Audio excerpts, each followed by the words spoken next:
This is The Independence. Immigration policy is as divisive as it is confusing, and it is the hottest of political potatoes. Everyone wants to use it to get votes. Dobbs wants to touch. He's Fox Business's resident immigration expert. You can see him here every night at 7 and 10. He is a broadcast legend and my office neighbor. He's also the author of the new book, Upheaval. Dobbs. Is our immigration policy racist? Welcome, by the way. Well, great to be with you. And is it what? Is it racist? That's the question we're posing for everything on the show.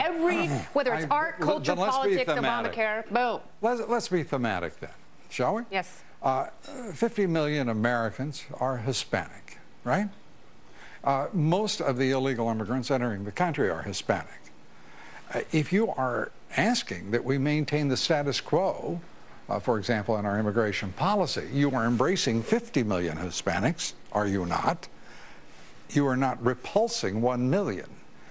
So I don't understand the confusion in otherwise bright, intelligent people in this country who get confused about racism. Embracing nativism in this country is embracing the most heterogeneous population of any society in the world. So how is that racist? I mean, that's where I really begin with this, because it is just backward and somehow such shallow thinking for people who are otherwise so insightful and so intelligent. Okay, well, when you engage in a topic like immigration, because it is difficult, it is divisive, and there's no one easy path, especially for independent voters. I mean, that's one of the issues they look at, and they're confused as to which side to pick. They see the president will have deported 3 million people by the time he ends his second term. That can't make Latino voters happy.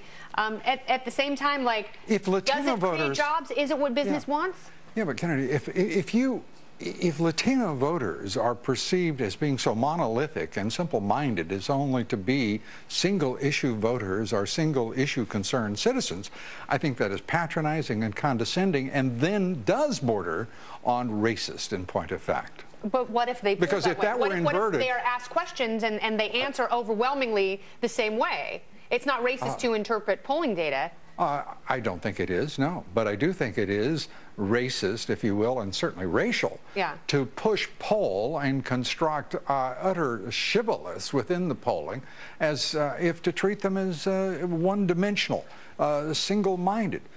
Hispanic Americans are amongst the most committed to family values.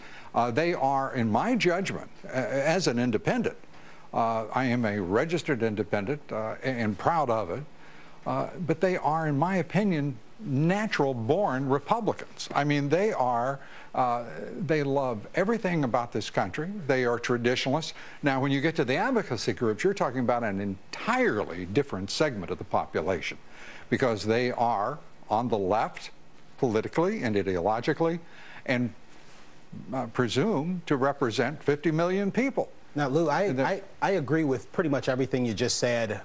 You prior are a to wise, painting sagacious fellow. Just here's the qualification: prior to painting with the broad brush on the entire Hispanic and Latino community, I always get a little nervous about that. But there is something historically about immigration policy and this phenomena of xenophobia, which we do see playing out in various places around the world, not just in the United States. That when groups find themselves pitted against one another, that it becomes a source of racial strife. And it's at least worth acknowledging that. I can disagree with the soundness economically of a particular policy without calling someone a racist, but there is that other reality. What do you do then when you look to Ireland, for example, and you watch an absolute social and political repulse of Polish illegal immigrants into the country, and legal, by the way. It's a restrictionist philosophy that's being reflected there that goes well beyond illegal immigration.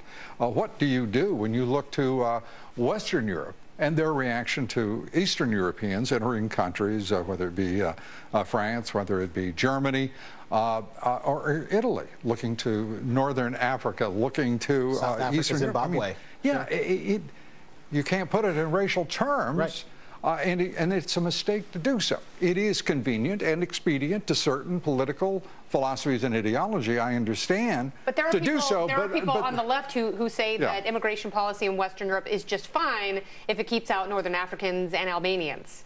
I mean, there are people who justify that, who consider themselves to be pretty there may socialist. be people who justify it, but that isn't worth our time because we're not going to deal with such people. The fact is that... my mom immigrated here from Romania and was called names as a kid. I mean, she had... What did they call her, Romanian? No, they called her a spick. What? A spick. My goodness. They didn't know what to call Romanian, so they just had to borrow the Latino They just terms. went with, another word that I won't use. I mean, the air is too precious to pollute it with those kind of, to me, even in quotation marks. Do you think there has been historically, xenophobia has impacted the making of immigration laws in this country? Let me say this to you. I don't understand the affection for dismissing those who would be concerned about illegal immigration by first relegating them to these little convenient boxes and, if you will, ideological bends, xenophobe, racist. I mean, do we have any other group we would like to dispense with summarily before we engage in the merits of the discussion? That actually is coming up later. Lou, thank you so much. Please come back. I would be delighted to. We can talk about fashion. We can talk about technology, mathematics. You're that good. I may be that good, but it's so hidden to me. But thank you for revealing. You're amazing. Thank you, Lou. Thank you. Great to be with you. A disproportionate number of brown Americans are targeted and incarcerated in the ongoing war on drugs. U.S. drug policy. Racist?